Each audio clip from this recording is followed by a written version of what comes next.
Hello, everybody, and welcome to She's a Full-On Monet, a digital lifestyle magazine for anyone identifying as female. Today, we're super excited to welcome Alyson Stoner, who you may know from movies such as Cheaper by the Dozen or Camp Rock. And she has recently started a company called Movement Genius that is really focused on mindfulness and wellness and embodiment. And we are just really excited to chat with you about the process of creating it, what inspired it, everything that went into it, and all of that. So welcome to our YouTube channel. Thanks for having me. We would love to hear, first of all, what inspired you to start Movement Genius? I know it was started during the pandemic, and I imagine that played a pretty big role in it. Sure. So there are a couple of different inspirations. First, for those who don't know what it is, it's a subscription platform that offers stress relief techniques and mental health tools that you can use anytime, anywhere. And whereas most mental health solutions focus neck up on, maybe you're prescribed a certain medication or you try talk therapy and it's really focused right here, we recognize that the body is also carrying stress, anxiety, emotions, trauma, your past experiences. So without including the body in your mental health solutions, you're missing a huge element of who you are and what it really takes to feel better. So our tools on Movement Genius incorporate both the mind and the body. So you can really address that stress and help your body feel calm and relaxed. And then, of course, also notice what are the thoughts and feelings around this. So at the beginning of the pandemic, I led 14 days of mindful movement. And for a lot of people, they hadn't tried anything like that. When they hear movement, they assume that it has to be exercise or performance driven, very outside in. And mindful movement is more of an invitation to notice what's going on as your body's moving. Where are you holding tension? And how fast are your thoughts moving currently? And it's this non-judgmental way of checking in, not only with your mind, but also your whole self. And so over 150,000 people showed up over the course of 14 days. And a lot of them were saying, this is the first time I felt disconnected and this whole. And I feel like I'm getting some agency over how I'm feeling instead of just being stuck in these patterns or just overwhelmed. And so they said, where can we find more of these classes? And it's like, hold that thought. So I started working with a bunch of psychotherapists who design the classes on Movement Genius. And we really wanted to create a platform where if you only have 3 minutes, you can find a video. If you have 30 and you want a full-length class, we also have those as well.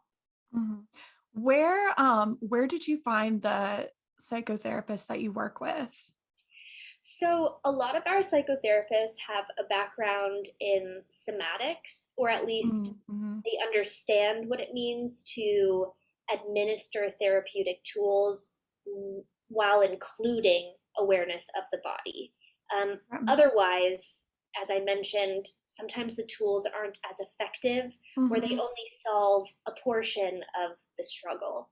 And so we started seeking out somatic psychotherapists, and we also wanted to make sure that we offered multiculturally competent tools. So that meant we wanted to focus on hiring and collaborating with BIPOC psychotherapists, queer psychotherapists, psychotherapists who have physical or cognitive disabilities, visible and invisible, and just making sure that there was way more representation as well as care and thoughtfulness around more people being able to be included.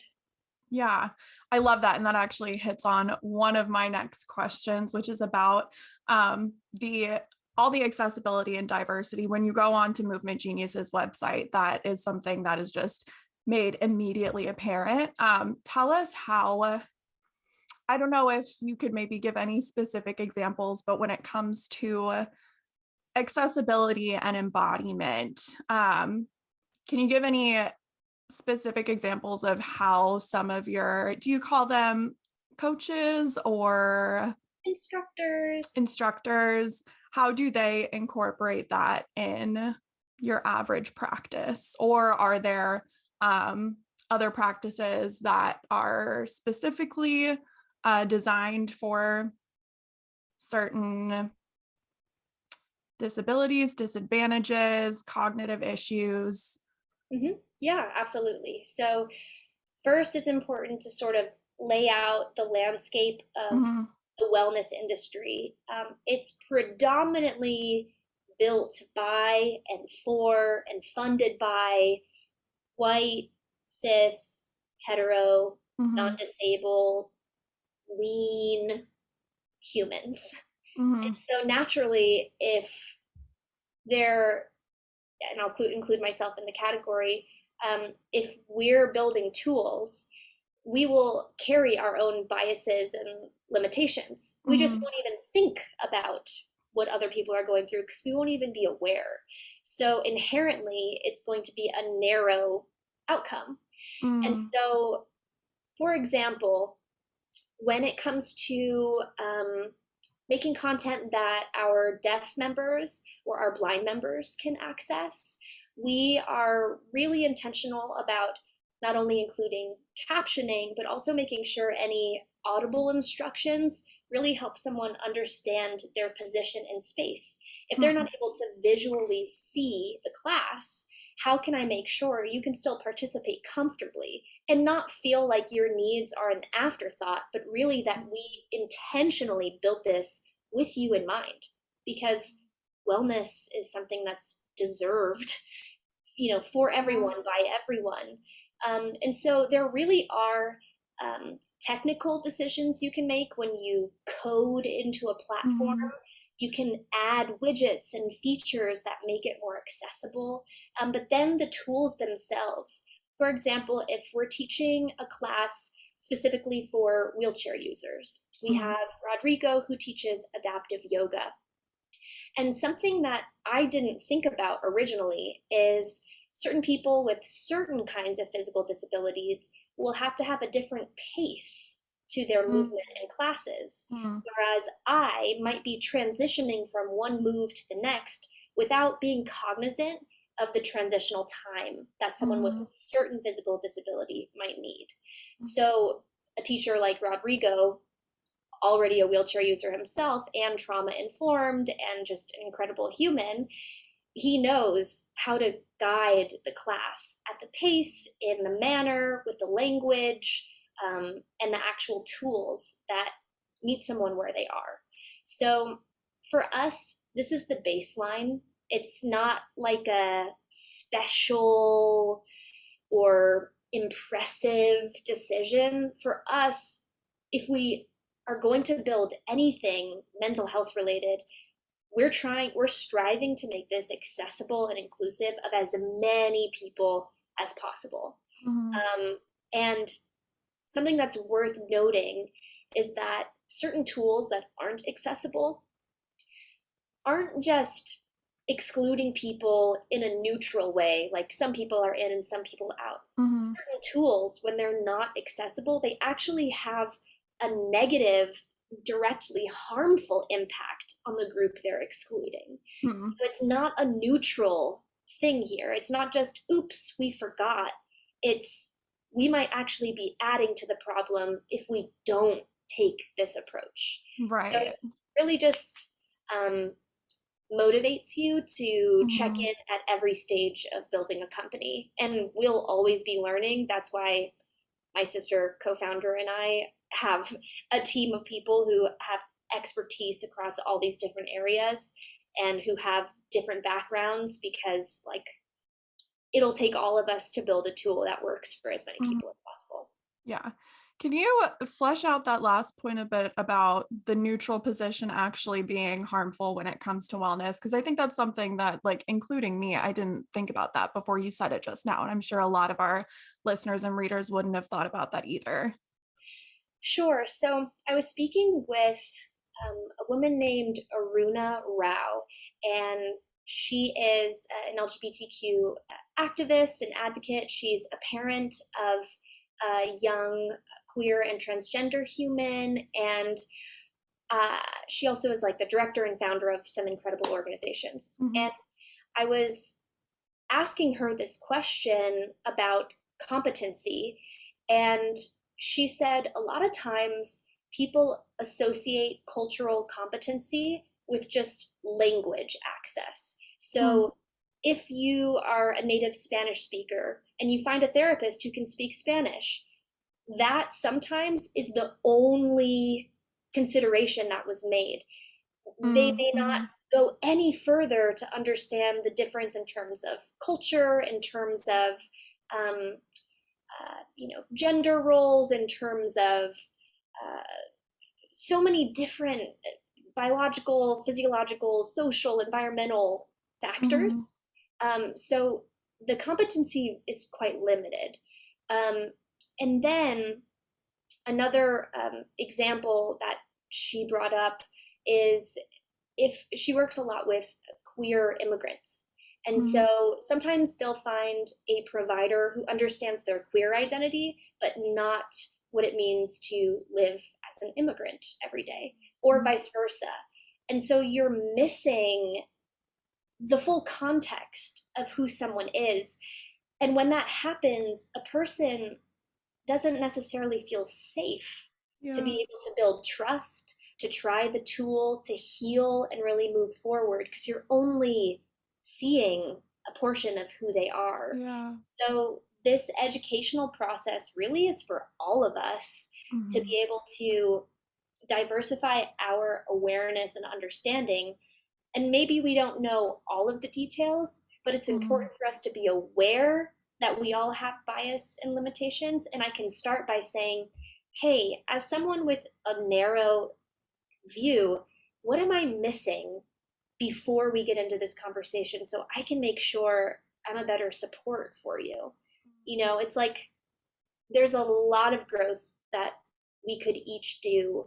And you don't need a master's degree in it. You just really need an open mind, an open heart, and and a level of honesty with yourself that mm. of course we embody a narrow view, and of course we could stand to expand that a bit. Yeah, absolutely. What I'm wondering what avenues you have within Movement Genius for users to provide feedback or make requests based on just their own individual abilities and life experience. Yeah, so first and foremost, we have our emails and contact right Mm, there, and it goes directly to my sister and I, and or our instructors. mhm, And we also have an advisory board. We have a youth council because we often work with young people who are utilizing these tools. And so we're constantly creating channels where people have direct access, especially while we're small and it's actually mhm, manageable. I'm sure at some point, like we'll need a little bit more elaborate system to mhm, stay, on track. But keeping that open communication is mhm, very important to us. Then, if something's brought to our attention, our response is how can we learn more and pivot? And mhm, so we will take the approach of doing some research, listening to someone's lived mhm, experience, talking with several experts, not just one or two, but really trying to understand what the comment implies, and is this more of an individual experience? Is it something we can adjust in how we deliver the material? Is it something, is it wording? Just really trying to get into the deep details. Um, and I really think at the heart, thankfully, my sister and I are on our ongoing journeys of unlearning and mhm, relearning. And so we don't feel offended or defensive because we're not trying to defend like ourselves as the best leader in the space. we see this as a community effort. And so we'll offer our best and thank you for helping us bring something to light. Um, there's no reason to, it's easy to start swimming in shame or start looking at how you can protect anyone else from seeing your mistake. And for us, we're like, or we could embrace this transparency, pivot, harm fewer people along the way, and just move forward. Just move forward. Make a change, move forward, keep going. Um, that ends up being a much more helpful approach. And you harbor less inside. Otherwise, you're like up at night Yeah. trying to like, defend your reputation and make yourself look Yeah. good. And like that doesn't serve anyone ultimately. Yeah. And especially, I mean, you're a fairly public figure. Like it's so easy to fall into the temptation of just wanting to protect and wanting to defend when so many eyes are on you. So it's really encouraging to hear that you not only that you don't do that, but that you're actively aware that that's a temptation that's there and that you intentionally try not to do that. Well, and because we're building a tool to support mental health. Mm-hmm. So this is something really intimate and personal and vulnerable. So absolutely, we want to be all ears and open hearts, Mm-hmm. because like our health and well-being is on the line. And the mental health crisis is worsening. The current mindfulness tools are not sticking with people or they don't feel effective enough. And so Mm, we're seeing that gap and we just want to be of service. Um, yeah. and hopefully we continue to grow and also keep community as a center point, Mm-hmm. really allow the users and members to feel like this is a welcoming, easygoing, safe place to meet other real humans who just show up however you're feeling that day, and that's enough. There's no like one image of wellness that we're all striving towards, Yes. I thankfully. love that. I'm gonna like print that out and tape it on my wall. There's no single image of wellness. No, Different for everybody. I and it's love that. fluid for different seasons of your life. Mm-hmm. You're in an active season where you are motivated to be more productive, and from the outside looking in, someone might say, wow, you seem to be working long hours, but oh, after this season, then I'm going to enter a season where I'm resting more. Mm-hmm. So, your balance doesn't always have to mean that you're perfectly whelmed all the time. It's really more about a concept called allostasis, where you're able to come back to balance after life inevitably, goes one direction and then another. So I think that's Yes. something we sometimes um, tend to view wellness as like you're supposed to feel perfectly calm all the time. Mm, Whereas I would say I strive for wellness that inspires resilience and wholeness. So you feel like you're equipped no matter what is happening, highs, mm. lows, this color, that color. That to me feels more empowering and realistic. Oh, I love that. Yes. I want to pivot slightly. I'm curious about so when you're creating a business, there's lots of logistics to that, obviously. I'm wondering what, especially starting one in the middle of a global pandemic, what kinds of obstacles did you and Corey face, and how did you overcome them? Whew. Well, as a first time founder, it seems like we find new problems every day. I think the job of a founder is to tackle whatever challenge is in front of you. Mm, And so every day is a learning curve. And mm, I knew that our attitude going into it would not only have to be really patient and compassionate, but also really flexible to be able to humbly say every single day, I don't know how to do this yet, and mm. I don't know how to fix this yet. And I'm going to have to ask for help. I'm going to have to seek resources. I'm going to have to educate. I'm also going to have to make lots of mistakes. I have learned that also being a first-time homeowner, I'm learning that my first attempt at pretty much everything is wrong. Like, I've seen your baby homeowner videos. like, I and love all of them. what you don't see in the baby homeowner videos is the first or second attempt where I'm like, oh, I totally did that out of order, even though I read the manual. So I feel like I do the same thing with the company. I'm like, oh, we fixed that problem, but forgot this whole thing over here. So I think yeah, I think really every day in a pandemic, we don't know the difference because I've never started a company outside of a Mm. pandemic. So it's really just whatever presents itself, building your operations, your revenue channel, designing your product, making your first hire, like all of it is new. Mhm. Therefore, all of it is an opportunity to grow. But yeah, takes a lot of humility every day.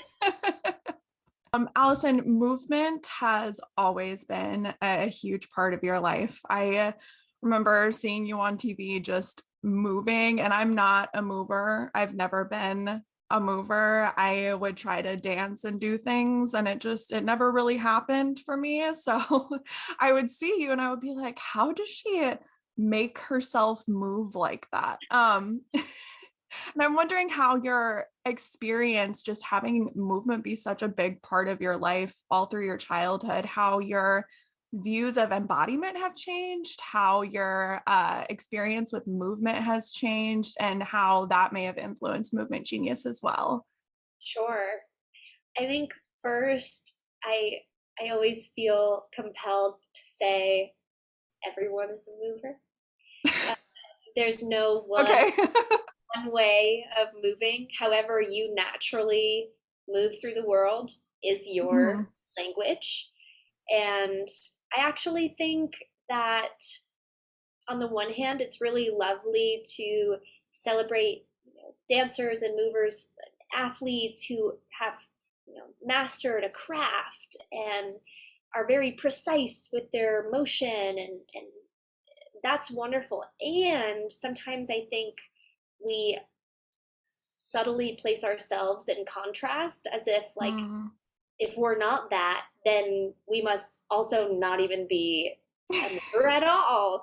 Um, and really, Got me. and really, just the concept of embodiment. I wish as a society we were way more open to celebrating all the different ways that your body Mm. naturally takes up space. We're not Mm. talking just like creative artistic expressions. We're also talking about learning, in what places and with what people do you tend to feel super relaxed and open? Mm. In what places and with what people do you notice yourself closing up?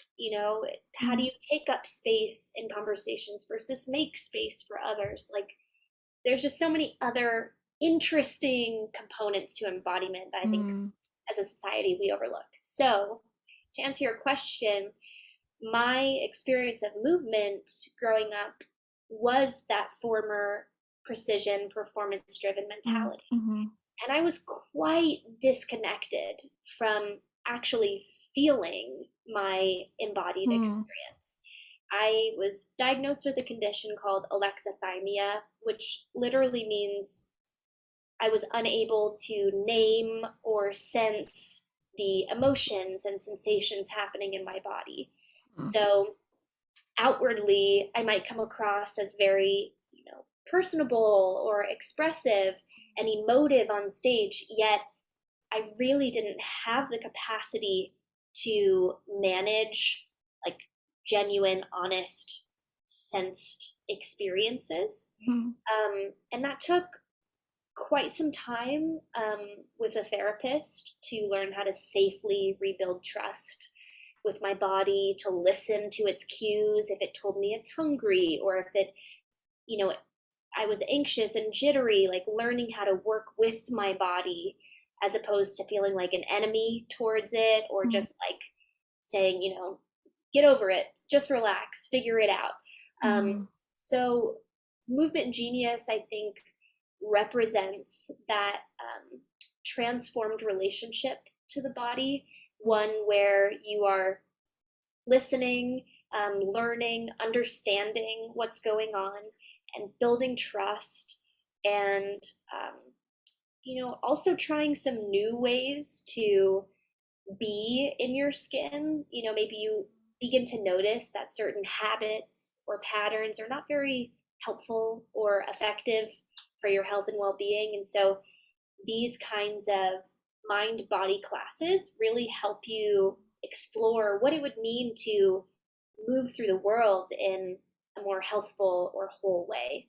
And that excites me because movement then is not just something you do for 30 minutes a day on a treadmill or with weights. It becomes this really amazing full body daily experience of like, how am I moving through this relationship?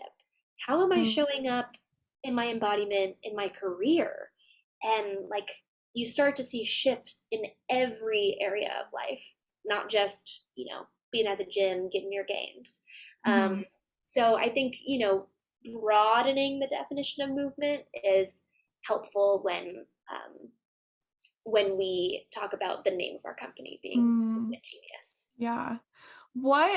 So as you have worked with people who are just starting this journey of mindfulness and embodiment, working on the mind and body cooperating with each other, but also recognizing both and recognizing what's going on with both, what are, I don't know if I want to say some of the first changes, or just what are some of the first things that you notice people experience as they start that journey?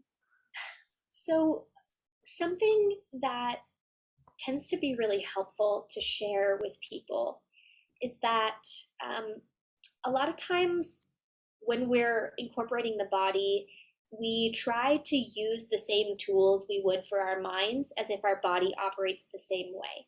Hmm. So, with your mind, you can use logic and reason to check in with those thoughts and reframe that negative belief. However, your body doesn't operate in logic, it Mhm. operates in sensation and feeling. So sometimes it really surprises people that you can actually first address what's going on in your body without even trying to tackle that negative thought. You can just say, I'm feeling anxious and there's tightness in my chest and my hands are a bit numb. And, I'm going to try this body oriented stress relief technique Mhm. first to help my body feel safe and come down from that stress response. Mm. Then it opens up this state of being to be able to address those thoughts in a what I would say might be a more holistic and effective way. So Mhm. I think, a lot of people are surprised that they're able to find relaxation that quickly, or they actually feel a lot of emotions bubble up because they didn't realize they were sort of suppressing them or stuffing them Mhm. down for so long.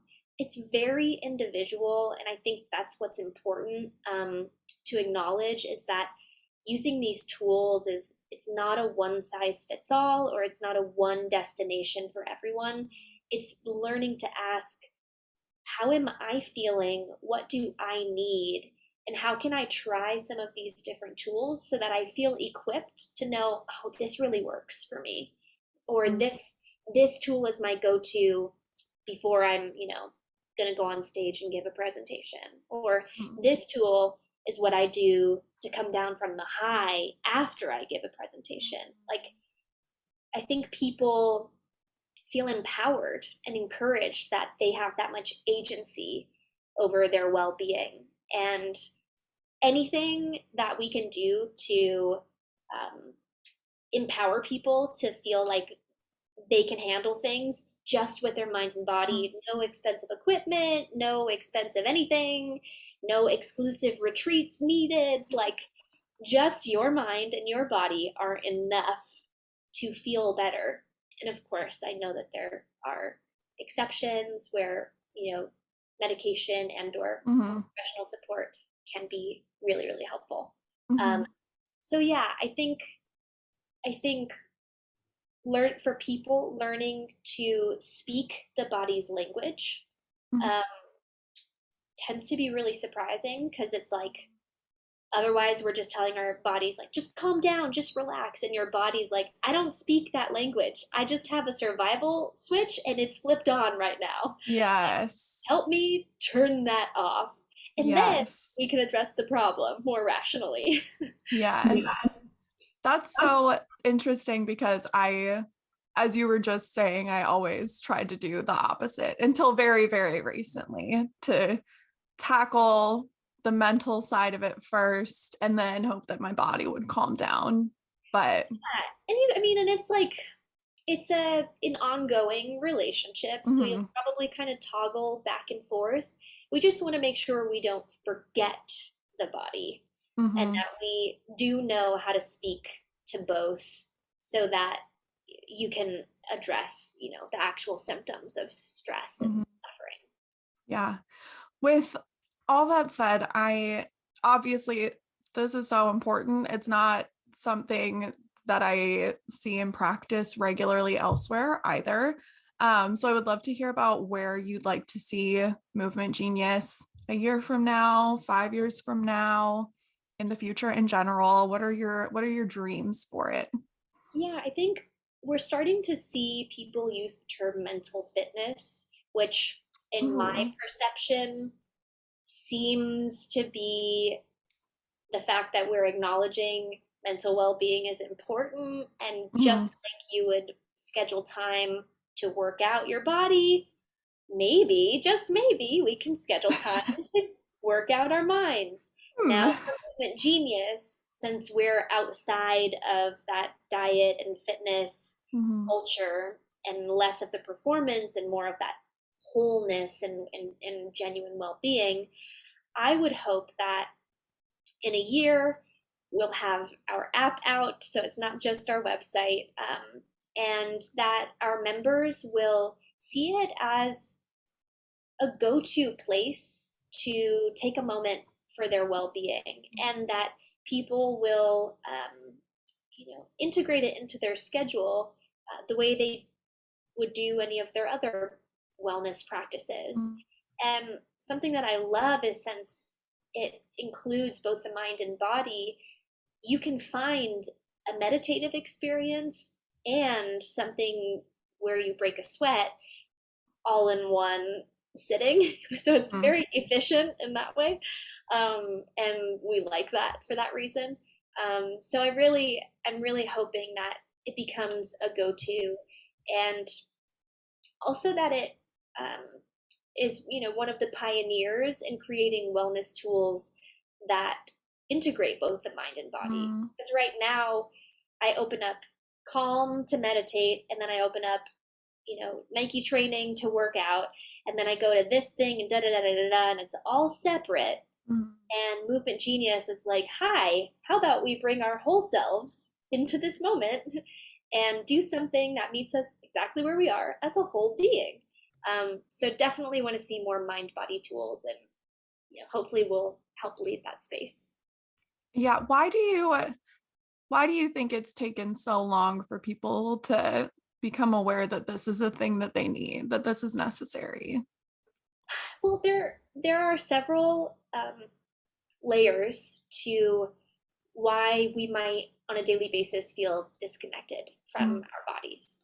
Um, First, the sheer busyness of modern life and stress leads us to dissociate or disconnect just as a tactic to survive through the day. Second, not a lot of us grew up in households where parents or other people were consciously modeling embodiment. Mhm.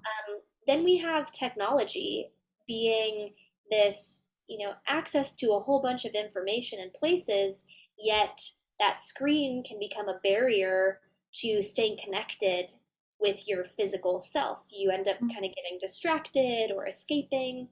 And then we've got media, religion, politics, all these large forces that Mhm. have lots of opinions about the body and maybe judgments about the body.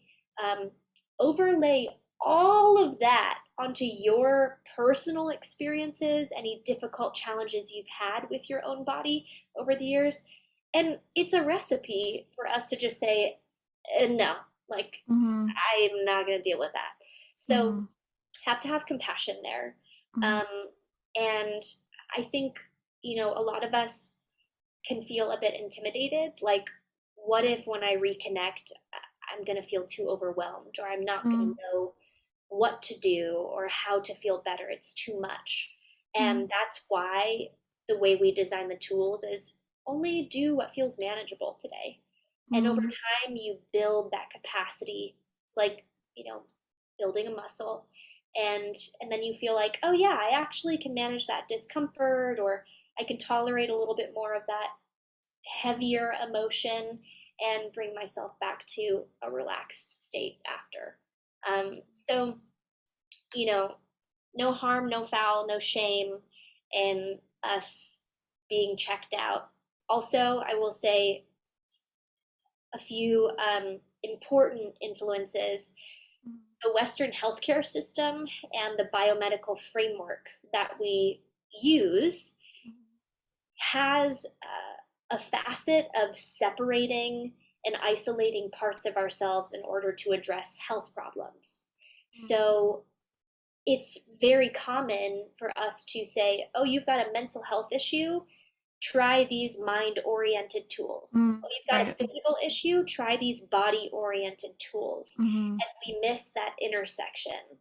Mhm. So it's deeply embedded into our medical practices.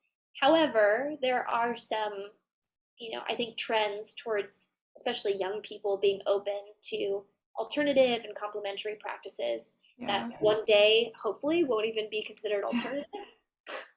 Just be practices. Like as we demonstrate empirically according to our medical standards and framework, like these actually work. So Yeah. yeah. Yeah. So we're almost at an hour. I don't want to take up too much more of your time, but I would love to hear about a couple things that have really excited you about starting Movement Genius. Since you started it, what have you seen that has just made you click? That you've been like, yes, this is it.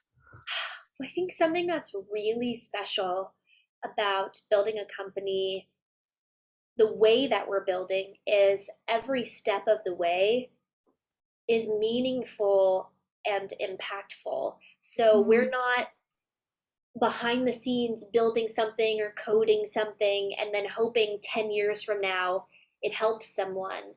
We are already out there with real people trying the classes and sharing their experience. And one story, well, two that really stand out. Someone was dealing with frequent panic attacks and even seizures. And they shared that once they started integrating Movement Genius content into their calendar, they no longer are having panic attacks or seizures. Wow. And That's you know, incredible. we know the power of these tools Mhm. and the potential they have for really deep long-term transformation. Mhm. And it's still amazing when you hear directly from someone that they feel like they've gotten their life back. Um, Yeah. and then another person who comes to mind shared that they dealt with certain kinds of social anxiety and professional workplace stress where they just felt limited or Mm. stuck. And through using Movement Genius classes, the way that they viewed themselves and their own, personal potential shifted, and they ended up taking a chance on Mhm. going to a job interview for a dream job. They got it, and they Ah. shared it was, a direct, like that, like in their words, that it directly Mhm. reflected their experience in our classes. And so we were like, yay, so I think that's like, that really fuels us to keep going. Mhm. Um, and and I think also seeing just how many people from different backgrounds and lived experiences are at our live classes, to be able to see Mhm. different embodiments and everyone coming together and being able to utilize the same class, even though we're Mhm. all so different. I'm like, that is beautiful. Mhm. So definitely more of that. I love that. Can you tell us a bit about the live classes? Because we didn't hit that. And so how do users find them? When do they happen? Yeah, so for all of our members, there are about 4 live classes every single month, and Mhm. that's included in the membership. And also, we try to keep our membership rates so low. I They're believe very there low. is, Can yeah, I confirm. believe there's an annual membership that's less than $5 a month to get Mhm. like 150 plus stress relief classes Mhm. and 4 live classes. Like, come on. And Mhm. that's intentional. And so the live classes are, on our Instagram, on our website. You'll see like, and just you just click to join, and it's very simple. The same way, Mhm. the last 2 years we've all been clicking to join things on We should Zoom. know how to do this by now, right? Yeah.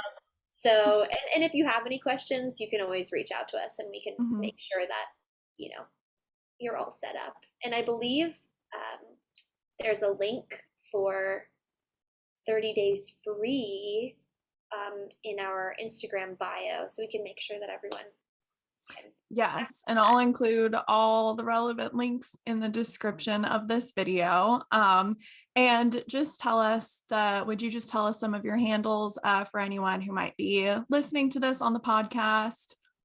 Yep. So you can go to movementgenius.com or follow Movement Genius on Instagram and TikTok, and YouTube now. I think we've put some classes up there, free Ooh. classes. Um, and me personally, you can find me at Alyson Stoner on all platforms. Mm-hmm. And we, again, will put all of that information in the description on YouTube and the show notes in the podcast.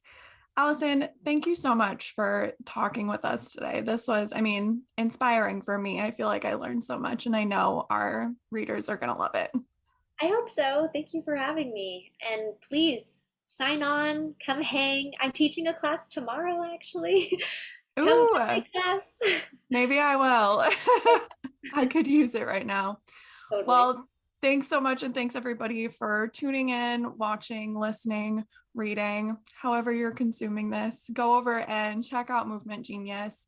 Again, the subscription fee is super low. So give it a Yep. try. I highly, highly doubt you'll regret it. Yeah, and we got the 30 days free, so you don't even have to Yes. pay Oh, anything.